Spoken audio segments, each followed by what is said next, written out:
Hi, I'm Jeff Payne and I'm part of the communications team here at BehaviourWorks Australia.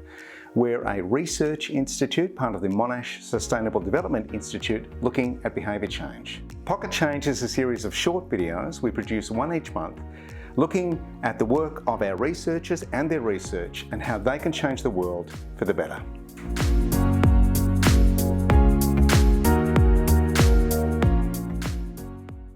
Hi everyone, this month I'm speaking to Conor Wynn, and Conor's research is about how power influences decision making and behaviour. Most of us are used to large projects blowing out in terms of cost, but you would argue that that's not just an accident, that that's kind of built into the decision making issues we have at that level? It is, yeah, and it's an important issue because it's not just limited to the project management sphere, because big infrastructure projects affect us all. It's because of the way people in power make decisions. What is the issue when it comes to politicians or people in power making decisions about large infrastructure projects?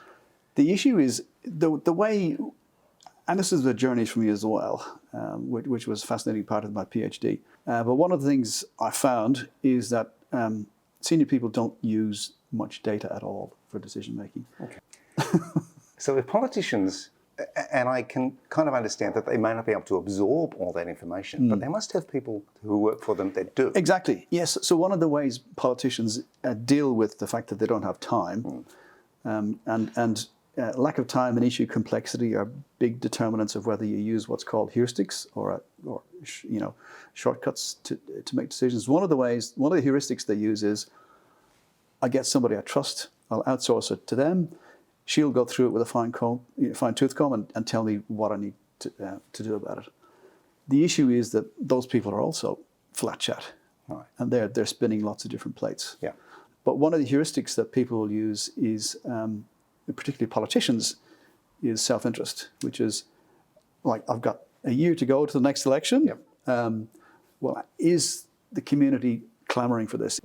And so the answer to that was no. Okay, well then, would there be much resistance to this policy? So, for instance, this policy in particular was looking at time of use and distance travelled, Yep, rather than the standard postage stamp approach, and so it would have created winners and losers in the electorate. So, if you're out an MP and you're out on a 40 k's out from the CBD, and you've got people commuting in and out of the city, your electorate's going to be annoyed with you. Yeah. So, from your perspective, rationally fine, but for me, no, I can't do this.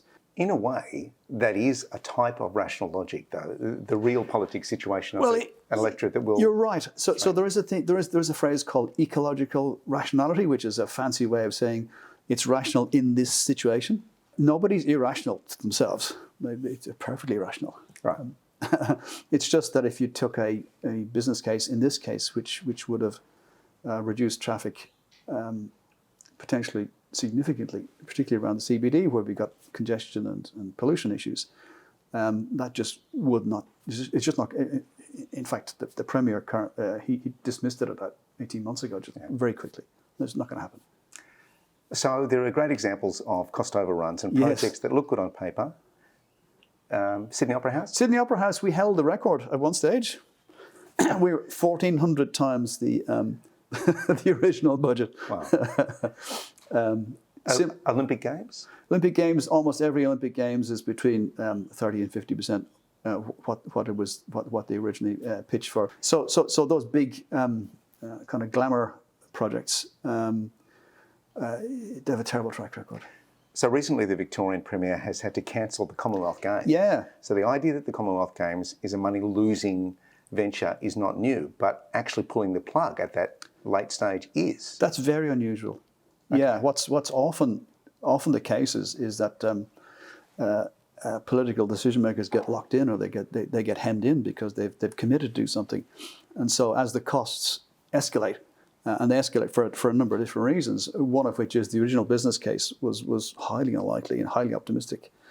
You get a kind of overcommitment or a sunk cost commitment, which is, well, hang on, we're kind of halfway through this, so it's almost cheaper to keep going than it is to to unwind it, and then what do you do with a half-built stadium? You know, so that's very difficult and really unusual for politicians to go, no, I'm not doing this. I mean, I'm not across the politics of it, but from a major project perspective, that was really unusual. I mean, I actually think it was a good thing.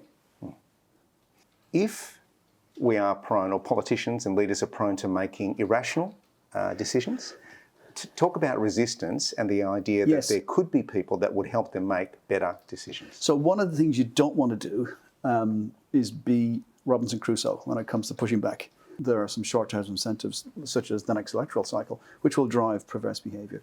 In order to stop that, I think what we need is more resistance. But you do not want to be the whistleblower. I mean, I know it's not going to sound well, but the track record for being a whistleblower is not very good, because you become socially isolated. You get under huge pressure. Your health suffers, relationships suffer. Your employment generally takes a hit. It's a bad place to be. And in fact, people in power want that, because you then become the public execution. You then get hung up as, you know, if any of you want to resist, this is what happens. Right. And so.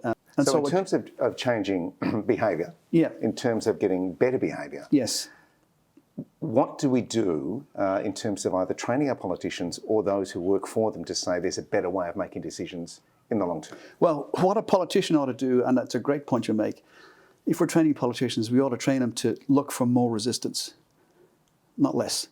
Okay. In a way, that's saying, I don't want to hear bad news, but I should look for bad news? Absolutely.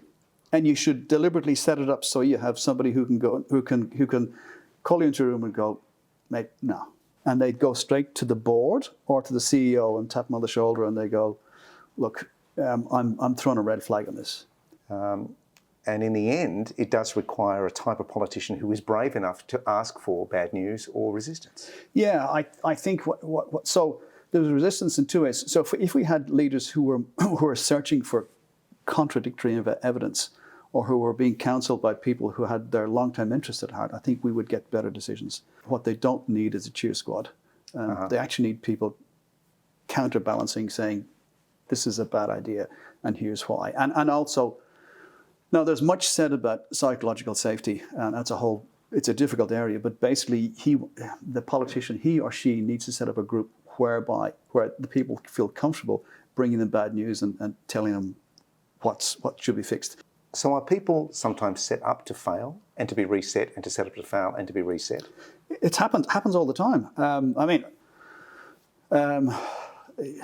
It was a bit of a joke in the project community around the NBN some years ago. Like, most people got a phone call to go, oh, we got rid of all, getting rid of all those guys were hopeless, but we want you to come in and pick it up. And you go, no, I don't think so. Okay. And so there's a political will to be seen to tidy it up and to fix it. But in each case, you get the same dynamic, which is, we're only going to put up what we think we can get away with, not what the project actually needs. Right. And so it's an inability to tell the truth at its most fundamental, which is, so you get an instrumental use of language in business cases, which is, I'll put up a business case and I'll put up a proposition which will get me started at least, rather than being frank and putting out a business case which is what you genuinely think will happen. And now most politicians would say, well, you're being naive. And I would go, well, not in the long term. Conor Wynn, thank you very much. Thank you, Jeff. Thanks for watching. If you'd like to know more about our research projects and the courses we do, you can visit the website at behaviourworksaustralia.org.